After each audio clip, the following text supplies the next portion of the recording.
ओम शांति। आज बाबांकर 23 मई 2026 प्रातः मुरली बाबा कहउछंती मीठे बच्चे रावण तुमको बहुत कष्ट देइछि।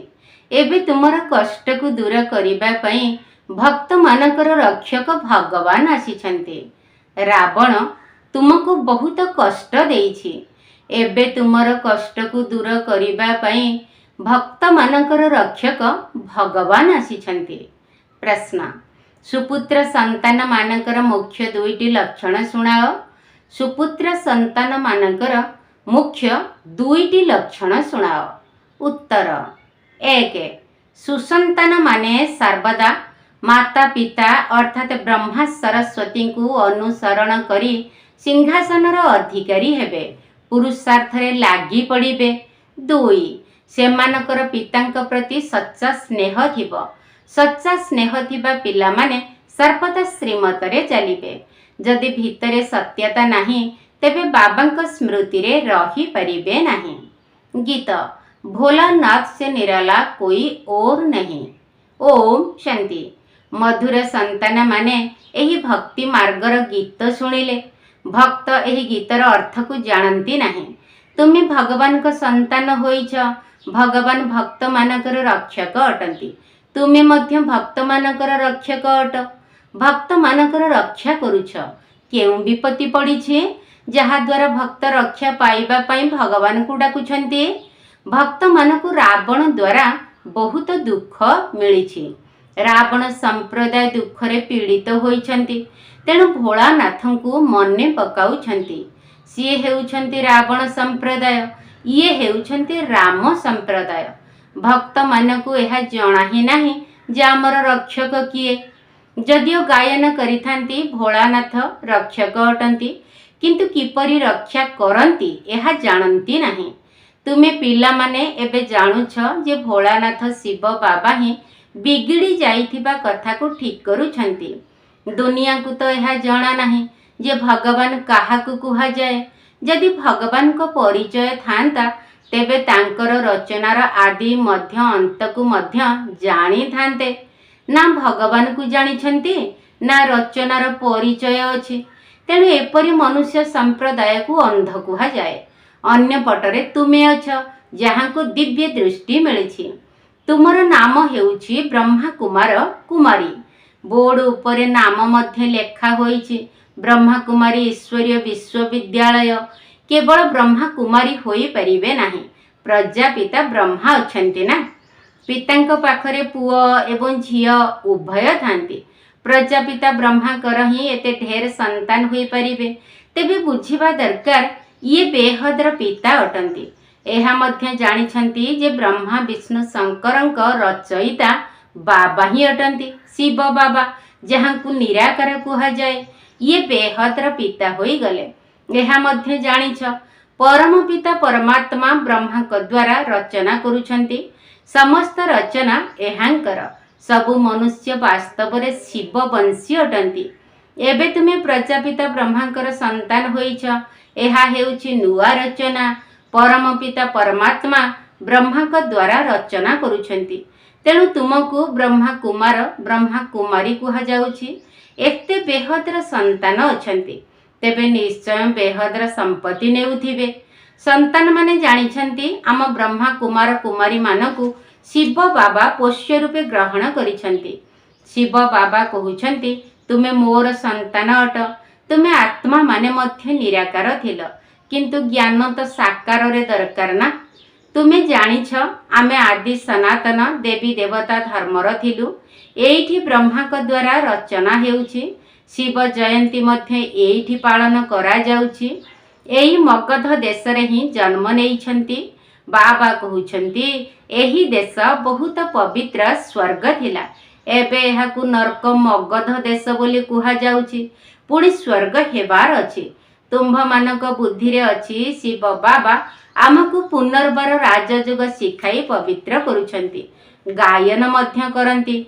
भक्त मानकर रक्षक पतित पावन भगवान अटंती। भक्त माने ही डाकुछंती। पतित होई मध्य निजको पतित भाबु नाहंती। बाबा बुझाउछंती ତୁମେ ସମସ୍ତେ ପତିତ ଅଟ। ପାବନ ଦୁନିଆ ସତ୍ୟ ଯୁଗକୁ, ପତିତ ଦୁନିଆ କଳି ଯୁଗକୁ କୁହାଯାଏ। ବାବା ତୁମକୁ ସବୁ ସଠିକ୍ କଥା ବତାଉଛନ୍ତି। ଲକ୍ଷ ଲକ୍ଷ ବର୍ଷର କିଛି ଜିନିଷ ନଥାଏ। ମନୁଷ୍ୟ ଘୋର ଅନ୍ଧକାରରେ ଅଛନ୍ତି। ଭାବୁଛନ୍ତି କଳିଯୁଗ ତ ଏବେ ଛୋଟ ପିଲା ଅଟେ। ଆଉ ତୁମେ ଜାଣୁଛ ଯେ ମୃତ୍ୟୁ ସମ୍ମୁଖରେ ଉପସ୍ଥିତ। ଅନ୍ଧକାର ଏବଂ ଆଲୋକର ବର୍ଣ୍ଣନା ସଙ୍ଗମରେ ହିଁ କରାଯାଏ। ଏବେ ତୁମେ ଘୋର ପ୍ରକାଶକୁ ଆସିଛ।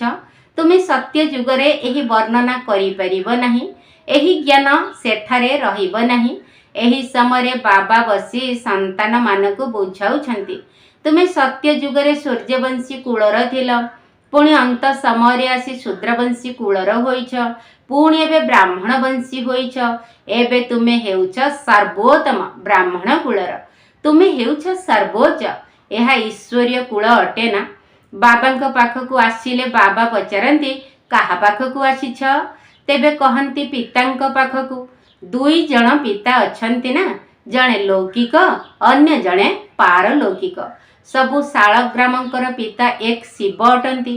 ତୁମ ବୁଦ୍ଧିରେ ଏହି କଥା ରହିଛି, ଆମେ ଜଣେ ପିତାଙ୍କର ସନ୍ତାନ, ଯାହାଙ୍କ ଠାରୁ ଆମେ ସମ୍ପତ୍ତି ନେଉଛୁ।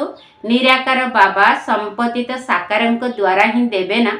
ବାବା ନିଜେ କହୁଛନ୍ତି, ମୁଁ ସାଧାରଣ ଶରୀରରେ ଆସି ପ୍ରବେଶ କରୁଛି। ବାବା ଏବେ ପିଲାମାନଙ୍କୁ କହୁଛନ୍ତି, ପିଲାମାନେ ଦେହୀ ଅଭିମାନୀ ହୁଅ, ନିଜକୁ ଆତ୍ମା ମନେକର। ଏହି ଦେହ ବିନାଶୀ, କିନ୍ତୁ ଆତ୍ମା ଅବିନାଶୀ ଅଟେ। ଆତ୍ମାକୁ ହିଁ 84 ଜନ୍ମ ନେବାକୁ ପଡ଼େ, ଦେହକୁ ନୁହେଁ। ଦେହ ତ ବଦଳି ଯାଇଥାଏ, ପୁଣି ଅଲଗା ମିତ୍ର ସମ୍ବନ୍ଧୀ ମିଳିଥାନ୍ତି। ଏବେ ଆତ୍ମାକୁ ବେହଦର ପିତା, ପରମ ପିତା ପରମାତ୍ମାଙ୍କ ଠାରୁ ସମ୍ପତ୍ତି ନେବାର ଅଛି। ତୁମେ ହିଁ ଶୁଣି ଧାରଣ କରୁଛ। ତୁମ ଆତ୍ମାରେ ସଂସ୍କାର ଅଛି। ଆତ୍ମାରେ ହିଁ ସଂସ୍କାର ରହିଥାଏ। ଏପରି ନୁହେଁ ଯେ ସଂସ୍କାର ଶରୀରରେ ରହୁଛି ବୋଲି କୁହାଯିବ। ନା, ତୁମ ଆତ୍ମାର ସଂସ୍କାର ତମୋ ପ୍ରଧାନ ହୋଇଯାଇଛି। ଏବେ ତାହାକୁ ପରିବର୍ତ୍ତନ କରିବାର ଅଛି, ଯାହାକୁ କାୟା କଳ୍ପତରୁ ବୋଲି କୁହାଯାଏ। କାୟା କଳ୍ପ ବୃକ୍ଷ ସମାନ ହୁଏ, ଦୀର୍ଘାୟୁ ହୋଇଥାନ୍ତି। ତୁମେ ଜାଣିଛ, ଏଠାରେ ଅଳ୍ପାୟୁ ହୋଇଥାନ୍ତି। ଛୋଟ ଆୟୁଷରେ ମଧ୍ୟ ଅକାଳ ମୃତ୍ୟୁ ହୋଇଯାଏ। ଏବେ ତୁମେ କାଳ ଉପରେ ବିଜୟୀ ହେଉଛ। ସେଠାରେ କାଳ କେବେ ଖାଏ ନାହିଁ, ଅକାଳରେ କେବେ ଶରୀର ଛାଡ଼ିବେ ନାହିଁ। ତୁମେ ଜାଣିଛ, ଏବେ ଏହି ଶରୀର ବୁଢ଼ା ହୋଇଯାଇଛି। ଏହାକୁ ଛାଡ଼ି ନୂଆ ନେବାର ଅଛି। ଶରୀର ଛାଡ଼ିବା ବେଳେ ମଧ୍ୟ ବାଜା ବାଜେ, ଜନ୍ମ ନେବା ବେଳେ ମଧ୍ୟ ବାଜା ବାଜିଥାଏ। ସେଠାରେ କାନ୍ଦିବାର କଥା ହିଁ ନଥାଏ। ତୁମକୁ ଭ୍ରମରୀର ଦୃଷ୍ଟାନ୍ତ ମଧ୍ୟ ବୁଝାଯାଇଛି। ତୁମେ ହେଉଛ ବ୍ରାହ୍ମଣ ବ୍ରାହ୍ମଣୀ। ବ୍ରାହ୍ମଣୀ ଏବଂ ଭ୍ରମରୀର ରାଶି ମିଶିଯାଏ। ଯେଉଁ କାମ ଭ୍ରମରୀ କରେ, ତାହା ତୁମେ ମଧ୍ୟ କରୁଛ। ଆଶ୍ଚର୍ଯ୍ୟର କଥା ନା? ଭ୍ରମରୀର, କଇଁଛର, ସର୍ପର ଦୃଷ୍ଟାନ୍ତ ଏହା ସବୁ ଶାସ୍ତ୍ରରେ ଅଛି। ସନ୍ନ୍ୟାସୀମାନେ ମଧ୍ୟ ଏହି ଦୃଷ୍ଟାନ୍ତ ଦିଅନ୍ତି। ଏବେ ତୁମେ ପିଲାମାନେ ଏସବୁ କଥା ବାବାଙ୍କ ଦ୍ୱାରା ବୁଝୁଛ। ତାହା ହେଲା ଭକ୍ତି ମାର୍ଗ।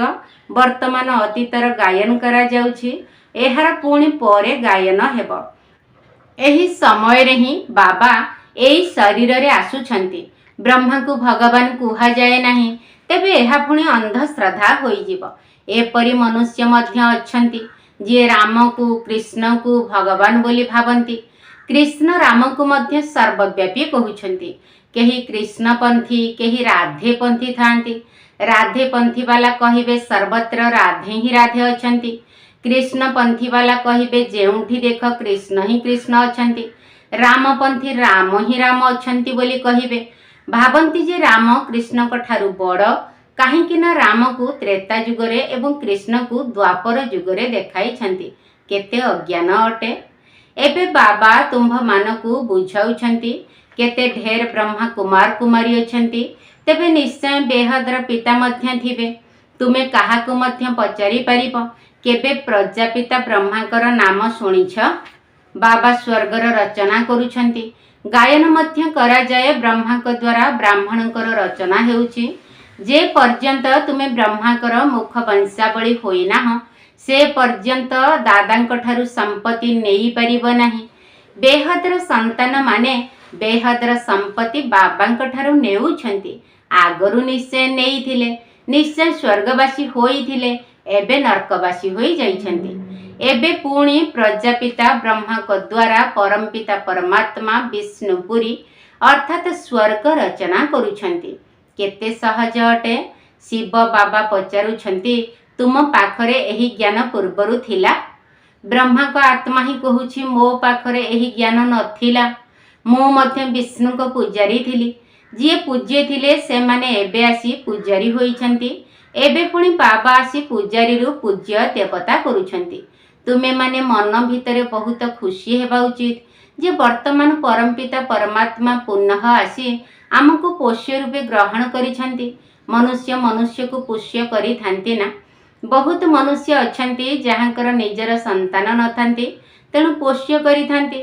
एबे बाबा जानिछंती मोर संतान माने समस्ते रावणर होई जाइछंती, तेणु मोते आसी पुनर्बार पोष्य करिबाकू पड़िबो। तेणु ब्रह्मा द्वारा निजर संतान मानकू पोष्य करुछंती। एहीपरि पोष्य करिबा केते आश्चर्यजनक कथा।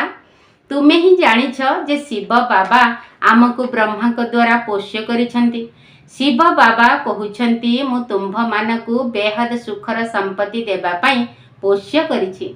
एही ब्रह्मा तो सुखर संपत्ति देई परिबे नाही। एही प्रजापिता ब्रह्मा मध्य मनुष्य अटंती ना। कौनसी मनुष्य एही ज्ञान देई परिबे नाही। ज्ञानर सागर निराकार परम पिता परमात्मा ही एही ज्ञान देउछंती। ब्रह्मा को अथवा विष्णु को ज्ञानर सागर कुहा जाए नाही। ये तीन जनकर महिमा अलगा। ज्ञानर सागर पतित पावन एकमात्र शिव बाबा ही अटंती। सारा दुनियार मनुष्य तांकु ही डाकुछंती। इंग्राजी रे मध्य कहंती सी लिबरेटर अर्थात मुक्तिदाता अटंती। जहाँक ठारु दुख मिले तांक ठारु मुक्त करा जाई थाए। बाबा मध्य एठाकु आसी रावण ठारु आमकु मुक्त करुछंती। रावण राज्य मध्य एठी होईछि। एठी ही रावण को जलाउछंती। जलाई पुणी कहउछंती सुनार लंका लुटिबाकू जाउछु। तांकु तो किछि जाना नाही जे रावण केउ समयर शत्रु। भाबुछंती जे रामको सीतांकु चोरी करी नेई जाइथिला। ए कथा बुझु नाहंती जे आमे हेउछु समस्ते सीता। आमे रावणर जेल रे पड़ी जाइछु। एही ज्ञान काहा पाखरे भी नाही। खाली बसी कहानी सुनांती। शिव बाबा कहउछंती, मु दूर देशर निवासी एई परदेश को आसीछि। एई पतित पुरुणा दुनिया पुरुणा रावणर दुनिया को आसीछि। डाकुछंती मध्य, हे बाबा आस आमे पतित होई जाइछु। बाबा कहउछंती, मोते पवित्र करिबा पई एही पतित दुनिया को आसीबाकू पड़ुछि। मोते सही शरीर रे आसीबाकू हुए जे प्रथम नंबर रे पवित्र थिले, जे बहुत सुंदर थिले, सिए एबे श्यामल होई जाइछंती। केते विचित्र कथा। श्री कृष्ण को श्याम सुंदर काहेकि कुहा जाए एहा काहाकू जणा नाही। कौन केवल श्री कृष्ण को सर्पदंशन कला? सत्य जुगरे कौन सर्प आदि थांती? बाबा कहउछंती, एही अंतिम जन्म रे मो पाई तो पवित्र हुओ, तेबे पवित्र दुनियार मालिक हेब। केवल मोते मने पकाओ आउ पवित्र हुओ। अलफ अर्थात बाबा को मने पकाओ, तेबे बे बादशाही तुमर। एहा हेउछि सहज राजयोग, सहज राजत्व। संतान जन्म हेला आउ संपत्ति रे अधिकारी हेला। एठारे मध्य पिला माने जानिछंती जे आमे पितांकर होइछु, तेणु स्वर्गर राज्य भाग्यर आमे हकदार अटु। एबे बाबा कहउछंती, सत्व प्रधान रु तुमे तम प्रधान होई जाइछ। पुणी सत्व प्रधान हेबार अछि। योग एवं ज्ञान शिखाई बारे गोटे सेकेंड लागे। संतान जन्म हेला तो निश्चय अधिकारी हेला। तुमे बाबांकर होइछ, तेबे राजधानीर संपत्ति तुमर। किंतु राजा राणी तो समस्ते हेबे नाही। एहा हेउछि राजयोग। राजा राणी प्रजा साहुकार गरीब सबू दरकार। सेथिपाई रुद्रमाला मध्य तैयारी होइछि, जहाको भक्ति मार्ग रे जप करंती। तुमे जानिछ आमे राजयोग शिखिबाकू आसीछु। माता पिता को अनुकरण करी सर्वप्रथमे सूर्यवंशी चंद्रवंशी हेबा। सीए सुसंतान अटे जे माता पिता को अनुकरण करी सिंहासनर अधिकारी हुअंती। तेणु खूब पुरुषार्थ करिबा उचित। बाबा कहउछंती, मोते मने पकाओ, किंतु मने पकाउ नाहंती। श्रीमत पालन करू नाहंती। निज भितरे सत्यता नाही। हृदय निर्मल थिले श्रीमत पालन करिवे। बाबा को मने पकाउथिबे। श्रीमत पालन कले ही तुमको जेजे बापा ठारू संपत्ति मिलेब। ब्रह्मा स्वर्गर संपत्ति देई परिबे नाही। जेजे बापा संपत्ति नाती मानकर अधिकार थाए। बापांकर संपत्ति रे संतान माने भागीदार होती, तेणु हकदार अटंती। एठारे तुमको शिव बाबांक ठारू संपत्ति मिलुछि, ज्ञान रत्न मध्य तांको ठारू ही मिलुछि। तुमे जानुछ आमे ब्राह्मण ही पुनः देवी देवता हेबु। जगतंबा किए बाबा बुझाई छंती, ये ब्राह्मणी थिले, ज्ञान ज्ञानेश्वरी थिले, पुणी राज राजेश्वरी हेउछंती। तुमे मध्य एही परी हेउछ। अच्छा, मीठा मीठा शिकिल दे संतान मानक प्रति माता पिता बाप दादांकर मधुर स्नेह संपन्न शुभेच्छा एवं सुप्रभात। आत्मिक पितांकर आत्मिक संतान मानक नमस्ते। आम आत्मिक संतान मानकर आत्मिक बाप दादांकु नमस्ते नमस्ते नमस्ते एवं सुप्रभात। धारणा पय मुख्य सार प्रथम पॉइंट, आत्मारे जो तम प्रधानतार संस्कार अच्छे ताहाकु जोग बल द्वारा परिवर्तन करने हेब, सत्व प्रधान हेबाकु पड़िबो। आत्मारे जो तमो प्रधानतार संस्कार अच्छे ताहाकु जोग बल द्वारा परिवर्तन करने हेब, सत्व प्रधान हेबाकु पड़िबो। द्वितीय पॉइंट, बाबांक ठारू राज्य भाग्यर संपत्ति नेबा पई सर्वदा सुसंतान होई श्रीमत पालन करने हेब। सच्चा बाबांक सहित सच्चा होई रहिबाकु हेब। माता पितांकु संपूर्ण अनुकरण करने पड़िबो। सदा सर्वदा ज्ञान रत्न दान देबाकु हेब। बाबांक ठारू राज्य भाग्यर संपत्ति नेबा पई सर्वदा सुसंतान होई श्रीमत पालन करने हेब। सच्चा बाबांक सहित सच्चा होई रहिबाकु हेब। माता पितांकु संपूर्ण अनुकरण करने पड़िबो। सदा सर्वदा ज्ञान रत्न दान देबाकु हेब। वरदान, निजर परिवर्तन द्वारा निरंतर विजयर अनुभूति करुथिबा सच्चा सेवाधारी भव। निजर परिवर्तन द्वारा निरंतर विजयर अनुभूति करुथिबा सच्चा सेवाधारी भव। जेपरि निरंतर जोगी होइछ सेहीपरि निरंतर विजयी मध्य हुଅ, ताहा हेले सच्चा सेवाधारी होइजिब। काहींकिना विजयी आत्मा जेतेबेले प्रत्येक संकल्परे प्रति पादरे विजयर अनुभव करिथाए, सेतेबेले तार परिवर्तन देखि अनेक आत्मांकर सेवा स्वतः होइथाए। तांकर नयन आत्म अभिमानी स्थितिर अनुभव कराई थाए। तार चाली चलन बाबांकर चरित्रर साक्षात्कार कराई थाए। मस्तक द्वारा मस्तक मणिर साक्षात्कार होई थाए। एही भली निजर अव्यक्त चेहरा द्वारा सेवा करुथिबा विशेष आत्मा मानकु ही सच्चा सेवाधारी कहा जाए। स्लोगन, गुण बा विशेषता गुड़िक दातांकर दान अटे, तेणु दातांकु देख व्यक्ति को नुह। गुण बा विशेषता गुड़िक दातांकर दान अटे, तेणु दातांकु देख व्यक्ति को नुहे। अव्यक्त इशारा, सर्वदा अचल अटल एवं एकरस स्थितिर अनुभव कर। आत्मिक स्थिति रे रहिबार अभ्यास द्वारा यदि वायुमंडल को आध्यात्मिक करिदेव, तेबे अन्य सब कथा गुड़िक स्वतः ही ठीक होई जिवो। समस्ते एक मत एवं एक रस होई जिवे।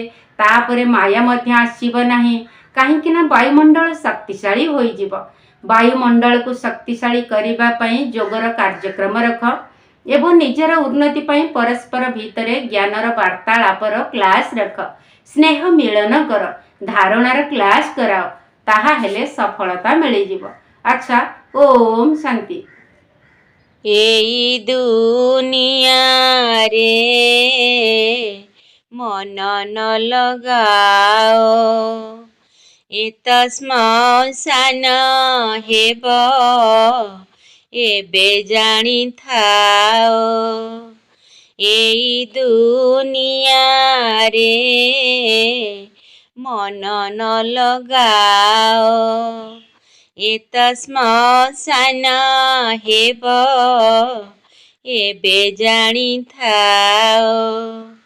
गरीब पिला जे बाबार अटंती, सेमाने ही तांकर पाठ पढ़ी थांती। सेमाने ही बाबार पाठ पढ़ी थांती। सद्गतिर संपत्ति पीले नियंती, ସ୍ୱର୍ଗ ଦୁନିଆକୁ ସ୍ମରଇ ଯେ ନୀତି। ସ୍ୱର୍ଗ ଦୁନିଆକୁ ସ୍ମରଇ ଯେ ନୀତି। ସାହୁକାର ଲୋକ ଅଳ୍ପ ଜ୍ଞାନକୁ ଆସନ୍ତି। ସାହୁକାର ଲୋକେ ଅଳ୍ପ ଜ୍ଞାନକୁ ଆସନ୍ତି। ତାଙ୍କୁ ହିଁ କଷ୍ଟ ଅଟେ ବାବାଙ୍କ ସ୍ମୃତି। ସୌଭାଗ୍ୟଶାଳୀ ଭାଇ ଆମେ ଯେ ଅଟନ୍ତି। ଅନ୍ତିମେ ରହୁ ଏକା ବାବାର ସ୍ମୃତି। ଅନ୍ତିମେ ରହୁ ଏକା ବାବାର ସ୍ମୃତି। ନିଜେ ଉତ୍ସାହିତ ସଦା ଥିବାର ହୀନ ଆନେ କରାଇବା ବାବାଙ୍କ ସ୍ମରଣ। ଅବିନାଶୀ ଜ୍ଞାନେ ଝୁଲା ମୁଣିକୁ ଭରି। ନିଜକୁ ଗଢ଼ିବା ଦେବତା ପରି। ଅବିନାଶୀ ଜ୍ଞାନ ରତ୍ନେ ଝୁଲା ମୁଣି ଭରି। ନିଜକୁ ଗଢ଼ିବା ଦେବତା ପରି। ଶକ୍ତିଶାଳୀ କରିବା ନିଜର ସ୍ଥିତି। ଦୂରେଇ ଯିବଟି ସବୁ ପରିସ୍ଥିତି। ଶକ୍ତିଶାଳୀ କରିବା ନିଜର ସ୍ଥିତି। ଦୂରେଇ ଯିବଟି ସବୁ ପରିସ୍ଥିତି। ଈଶ୍ୱରୀୟ ଅଧିକାରୀର ପଣରେ ସର୍ବଶକ୍ତିର ମାଲିକ ତ ହେବା ମେରେ। ଈଶ୍ୱରୀୟ ଅଧିକାରୀର ପଣରେ ସର୍ବଶକ୍ତିର ମାଲିକ ହୋଇବା ମେରେ। ଏଇ ଦୁନିଆରେ ମନ ନ ଲଗାଅ ଏତ ଶ୍ମଶାନ ହେବ ଏବେ ଜାଣିଥାଅ।